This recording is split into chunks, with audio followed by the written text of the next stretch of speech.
Are you ready to brush up on your negotiation skills? Please welcome Pam Liebman with Corcoran, Peter Kim with U.S. Marshall School of Business, Sally Forster Jones with Compass, and Joyce Ray with Caldwell Banker.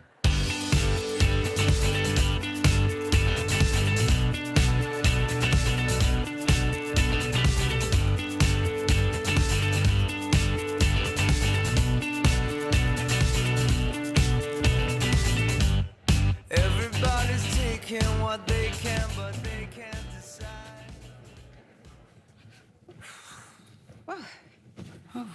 Good morning. Hope you're having a lovely morning. We're here to talk to you a little bit about negotiation. So negotiation starts for most of us when we're little, when we don't want to eat our vegetables. We have negotiations every day. Where do you want to have dinner? Where do you want to have lunch? What kind of car are we going to buy? Negotiation is a part of life. And for our audience here today, it's not only a part of life, but it's a part of their livelihood. So Peter, you are a foremost expert on negotiation. Tell us a tip. If you were going to tell somebody one thing about how to be a better negotiator, what would you say? One of the first things I would say is to move beyond a tendency that most people have when they think about the negotiation process, and it's to see it as a distributive battle. Right? A very common basis for that battle, for example, in real estate transactions is the sales price. And of course, the sales price is a very important part of a real estate transaction. But if that's the sole focus of that interaction, then you may be missing some very important and significant opportunities to actually do much better. So, Peter, a lot of people will immediately just get into a battle over sales price. Distributive negotiation is, I want a bigger piece of the pie. Sally, when you have a negotiation and they're all beating each other up over the sales price, what do you do to switch that discussion? I look at it a little bit differently, and I look at really who's the buyer, who's the seller, what are their needs? First thing I'm looking at is like listening, paying attention not only to what they're saying, but what are their expressions? How do they feel? Where are they going? So we start the negotiations really from listening, paying attention, understanding where we want to go, and then we go to where we're going to be, what the end goal is going to be. So Joyce, if you want to take them away from the sales price, what are some things that agents can throw into the mix to start expanding the dialogue? Well, I just had a recent transaction which we were able to make not so much based on price, but based on terms. In today's market, houses are selling at a much lower pace, and as a result, buyers are on the fence. They're waiting. They haven't sold their house. In this case, they wanted my listing. They hadn't sold their house.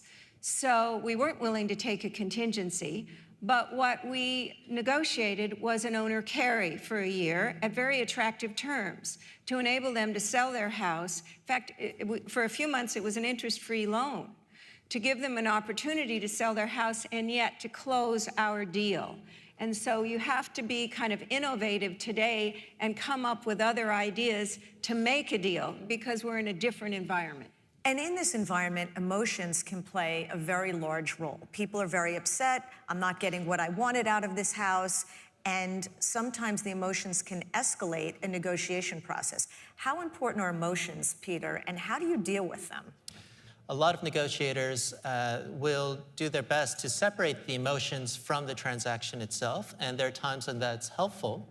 But there's another element in which emotions can be a very important tool, and that is to give you insight into what's important to the other side. So as Sally was talking about, trying to gauge the emotions of your counterpart can be very important, because it can get you a sense, it can give you a sense of why things are important and what they're trying to achieve. And sometimes what they're trying to achieve goes beyond the price itself. It goes beyond monetary value. And if you can address those particular concerns in a different way, well, suddenly you're able to close a transaction without necessarily conceding on price and other financial elements. And what Joyce mentioned is another important part of the process, because negotiation also involves a very stressful situation in many cases. And what tends to happen is that people narrow their focus of attention in that situation. Well, what Joyce was talking about was expanding the set of issues to consider. And the more issues you have on the table, the more flexibility you have to address the underlying interests and emotions that might be there. So, Sally, you've had a lot of negotiations in your day. What's your preparation before you're about to present an offer to a seller that might not be the best offer? What do you do to prepare before any negotiation, actually? Well, first is knowledge. Again, I'm looking at why does the seller want to sell? And so I'm always keeping my eyes on what it is. You know, what's the concern? Why? Is there a real need? And so even no matter, again, what they say. So that's one. Two is really preparation. Understanding, you know, all of the different factors, what goes into, you know, there's, you know, some of the things here is, okay, you have the property, this is the price. The price may be low. It's you know, going there and saying, okay, one, keeping, although the seller may get emotional about, oh my God, this is horrible. I'm not emotional. I don't get sucked into that whole drama. I have to be, you know, just keep my eye on where we're going. So being prepared, getting as much information, understanding, again, I'm very much in the emotional aspects and really connecting with what is really important. And that's just on the seller and on the buyer. So you have to know who you're dealing with. You have to understand each party and what their goals are. Joyce, so many times in a negotiation, I'll hear an agent say, oh, this buyer, he came in, he has to tear apart the whole house, he hates the kitchen, he thinks your artwork is just so, and they create the situation where the seller already doesn't like the buyer. Have you ever seen this happen? It's terrible. Anyone ever have this happen? Yeah. You know, adversarial relationships are problematic in total life, and particularly in a negotiation. So smoothing the way sometimes you have a situation where the owner doesn't like the other realtor, or, I mean, obviously, you need to have smooth sailing as much as possible. And you need to be able to talk in a reasonable, you need to take emotion out, and particularly when you have a very low offer, which is what we're getting nowadays, you know, you kind of have to, I remember there was a wonderful realtor here in Beverly Hills, June Scott. And the minute she presented a low offer, she would say to a seller, you should be upset with the people that came and looked at your house and did not make an offer. So, you know, that's a good line to remember. Right. I like that. Because an offer, no matter how low it is really a compliment. It means someone really cares about your house. Yeah. That's great advice. Great advice. So, Peter, believe it or not, we work for a fee. We don't just do this for fun. So our commission, which should never be part of the discussion, once in a while might come into play. So what is good advice for the people sitting at the table when the seller says, well, that offer is way too low, but maybe I would take it, but I'm not paying you your 6% commission, you're gonna take 4.5%. What's the proper answer to that? How do you get that away from the conversation? Well, so I'm not a realtor, but my mother is. So I have some so you were raised experience. well. Exactly. So I have some experience with these kinds of situations. One of the things that that request for a lower commission assumes is that they're able to get something for nothing. They're not giving anything up. But if you think about our behavior in the world, there are many things that we do that involve paying more merely for the sake of avoiding something bad happening. That's what an experienced realtor is there for. So you might point out to them, well, do you have health insurance? Do you have property insurance? Now, have you had to use this frequently in your lifetime? No, you have it because something may go horribly wrong. in the heat of the moment, you may think that this is something that not paying the commission, not having me involved in the transaction at all, having a cheaper realtor instead, well, you're saving something in return, but you're actually giving something up too, and that is the experience that a more seasoned realtor can bring to the table that will help you navigate some potential pitfalls that could be quite significant from this point to the close. So I think what you're saying is you, at that point, need to explain to them why you are deserving of this fee. Sally, this has probably never happened to you that anyone wanted to cut your commission, Never, but on the never. rare chance it has, how do you deal with it? Well, I'm negotiating commission. All of us are, from the moment that we step in the door and try and get the listing, through requests for repairs, to the very last day. And I'm going to just say that first thing I do is, what am I doing to create value? If I am creating value throughout the entire process, I'm earning it. I'm keeping the negotiation. I'm going to just share with you. I just had a property in the Wilshire corridor. We put it up for sale, got a full price offer because I started working with that buyer to convince the buyer, not only convince them, but like paint the picture. How are they going to love living there? Why do they want to be there?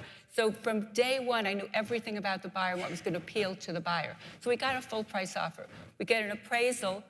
They were getting a loan. Appraisal is 15% below that price because it really was a very high price.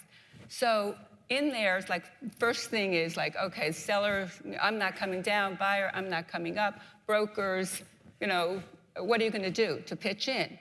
And the answer for me is like, okay, we're going to make that deal work. I'm going to create that value for you. It's not coming from my commission. I'm earning my commission by getting you, the seller, that price. You, the buyer, who I was not representing, this property, which you are going to love living in, and on and on. Right. So Joyce, I've often heard the mistake that brokers, agents will make when they go in to make a listing presentation and they say, I would like a 6% commission, and the seller will say, no, I'm only giving you 5. And there's a lot of room between 5 and 6. So sometimes people immediately compromise. Well, they'll say, well, I'll take 5.5. And I always say, well, what happened to 5.9 or 5.8 or 5.7? What's your best tip for everybody here as to how to hold on to your fee in that initial negotiation at the listing presentation? Especially when other brokers are out there saying, I'll do it for less. Well, that is, of course, our problem. And one of many of our problems. one of many, but yes. I generally try to set a price and stick to it. I try to do a competitive, fair price. I often blame the company. But I also, it's easier to say, the company will not allow me. I'd love to do it, but the company will not allow me. But I also think that you get what you pay for, and that's probably the best argument for holding your commission.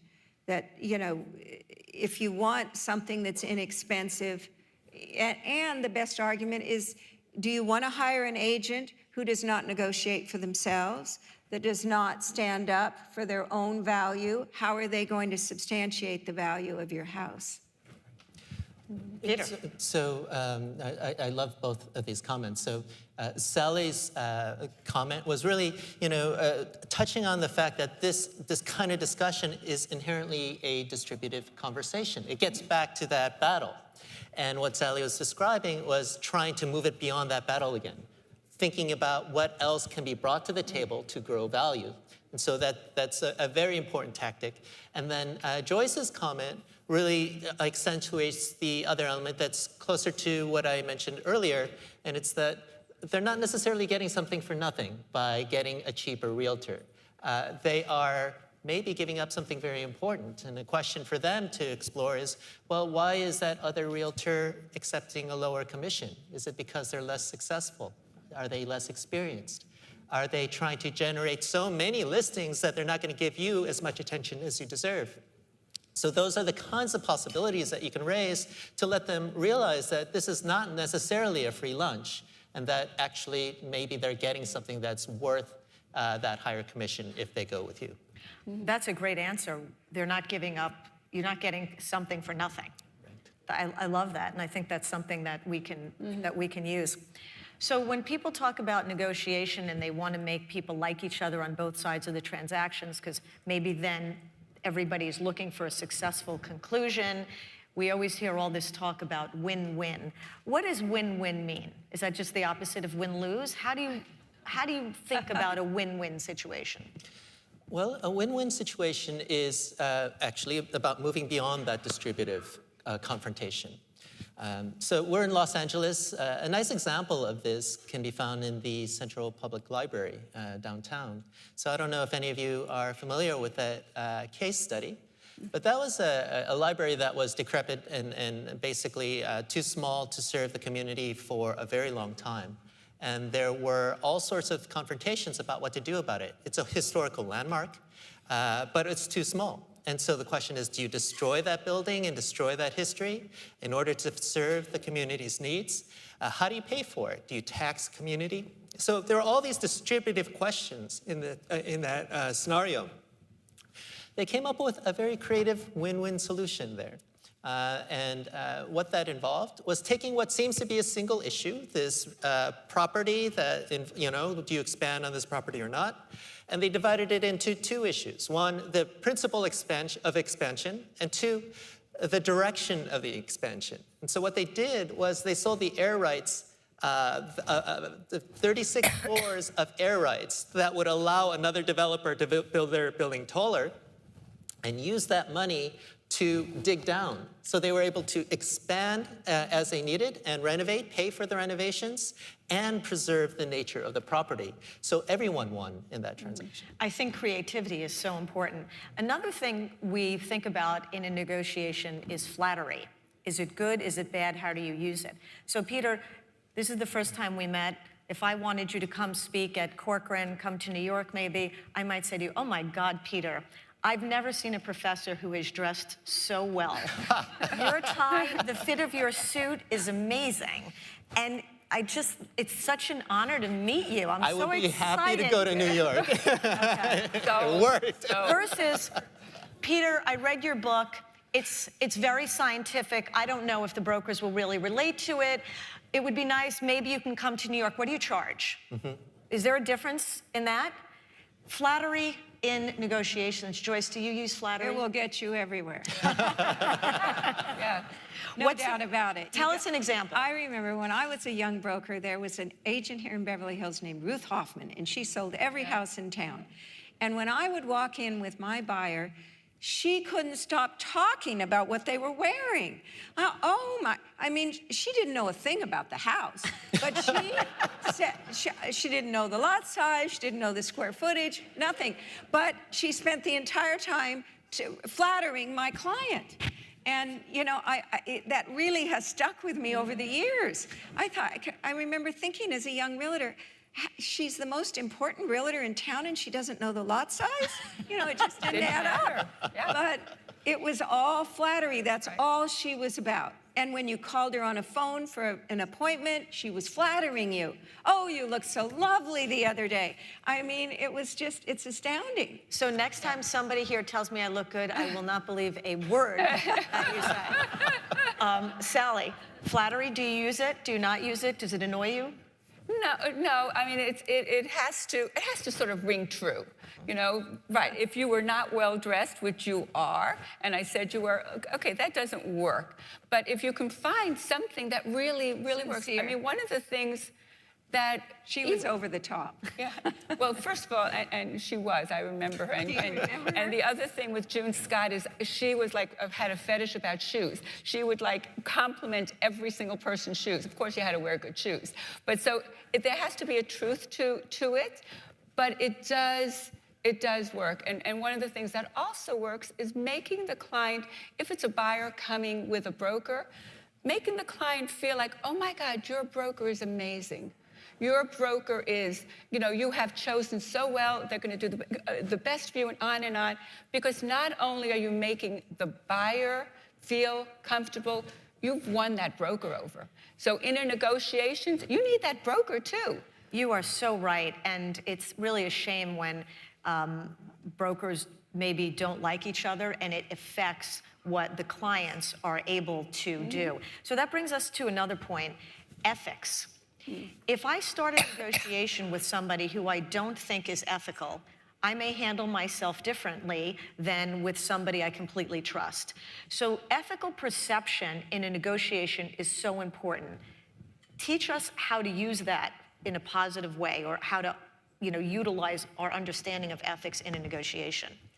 Sure, so that's a big question, and actually it's... Well, you can give a little answer. So I'll do my best. So part of it is to make the other side understand, get onto the same page with regard to the rules of the game, to help them realize that you're concerned about ethics and that you think that your counterpart is ethical. So that connects to the flattery issue.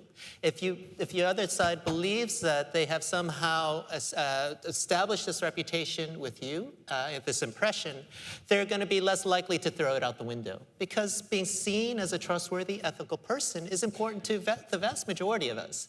And so simply conveying, I really respect your honesty in this situation.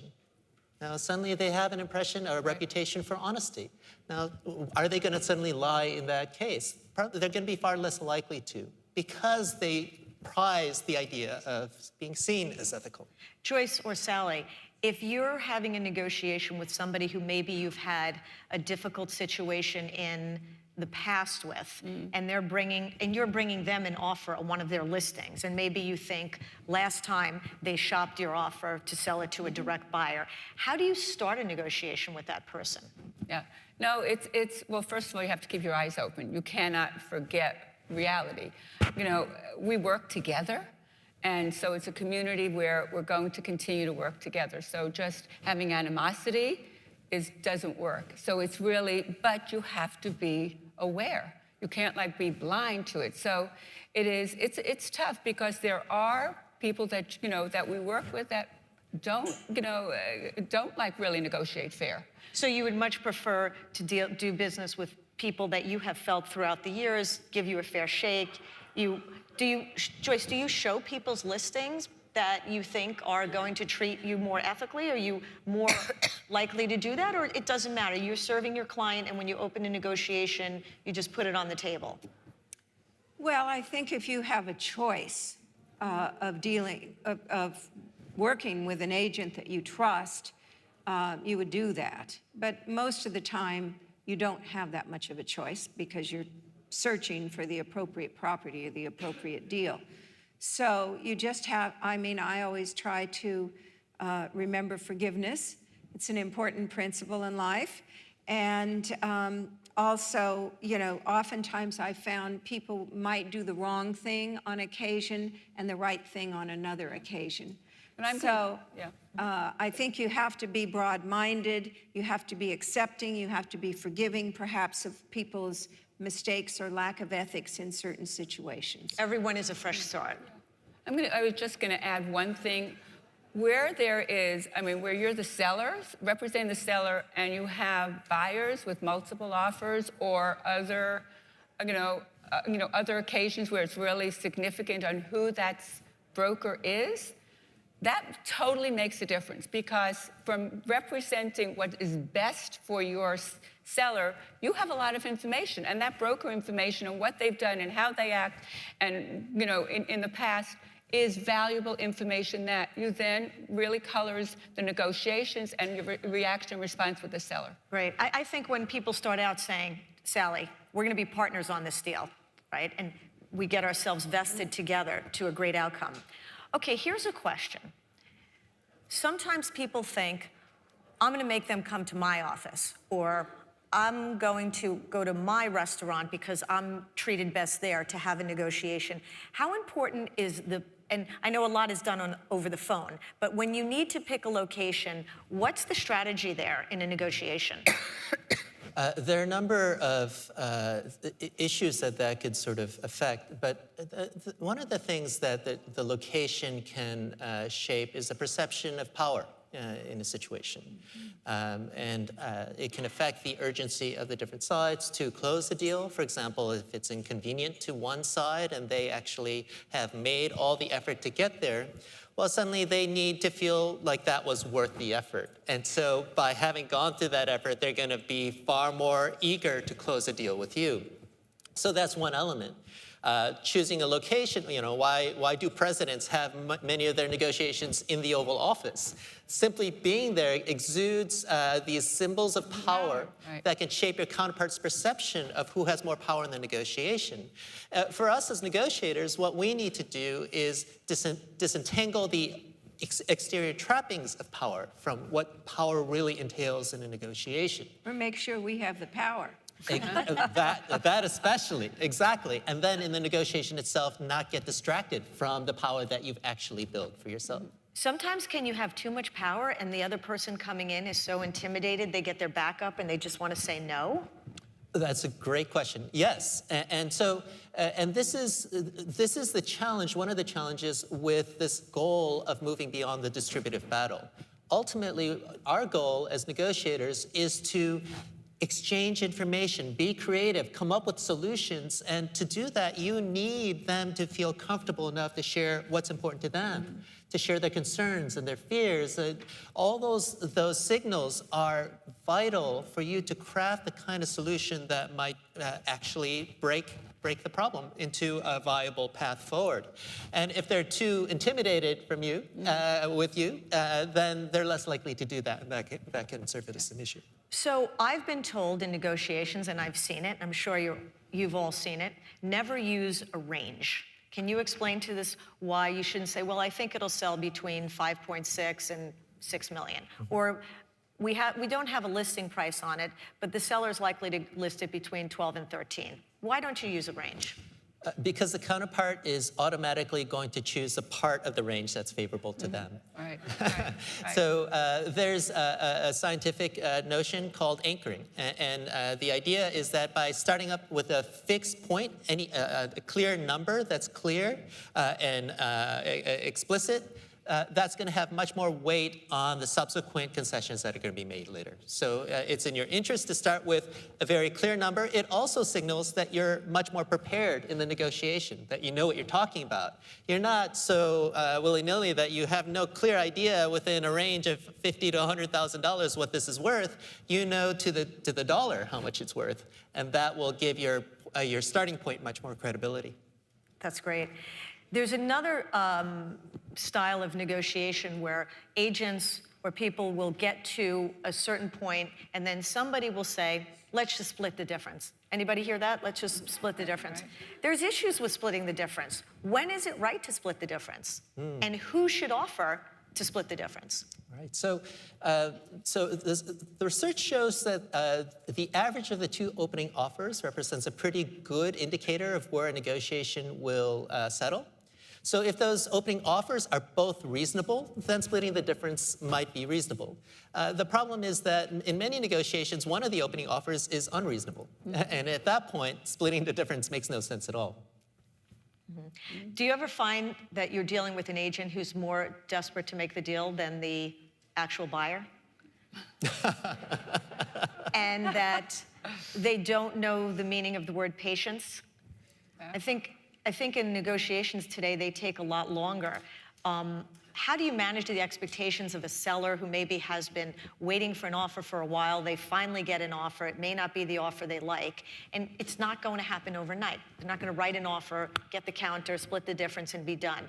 How do you manage a seller's expectation? Or a broker who just calls you 12 times to say, why don't you have an answer for me? Well, it's very hard to put off an impatient broker. And of course, all brokers are often more motivated than the clients. So I'm not too sure, I mean, obviously a steady flow leads to reasonable negotiation. And sometimes it's the buyer. It's not necessarily the broker. I mean, the buyer can be very anxious to get a house. And so, I mean, and timing is so important in a transaction. Timing, and I think that's something we all have to learn. What is the right timing? It's not our schedule necessarily, but it's the schedule of the parties. We're running out of time. Sally, can you tell us one quick mistake that you've seen happen that you know will never happen again, whether it was to you or that you just saw? Well, one mistake on a broker's part is when you're negotiating, and because I see this and I try not to do that, is just talking too much and not listening and jumping and agreeing or volunteering information and saying yes, as opposed to here's the position and then waiting for them to react or say something, so you're not giving away too much. So it's really just that moment. Just take a moment and stop and just zip it. Joyce, you told me a story about early on, one of your first deals, the broker with the price. Yes, it was my first transaction, and I had a partner who was experienced, and it was my buyer, very prominent USC law graduate, his first house, Christina Onassis, Joe Boker, famous people. I was very excited. We looked at the house. It was $129,000. You'll laugh, in Beverly Hills. And she showed the house to my client and my friend. I was completely inexperienced, and she said, this house will sell for $120,000. So he made an offer of $120,000, and they rejected it, and he was furious. And I didn't know even how to handle the situation. He did end up buying the house for, I think, $125,000, but she was clearly setting unrealistic expectations, as if she was the expert and it was going to sell for this amount. And I guess that goes back to zip it. Right. Okay, we are really out of time. Peter, a quick tip for this great audience here. If you could say one thing to them to make them better negotiators, what would it be? So I would revisit Sally's idea of preparing in advance. One of the biggest mistakes people make is that you know what your counterpart wants, and it's easy to make that inference. And it's also easy to make the inference that they want the opposite of what you want. They may have differing interests, but the fact that the notion that they are a mirror image of you is generally inaccurate. And so your task is to explore your assumptions about what is important to the other side.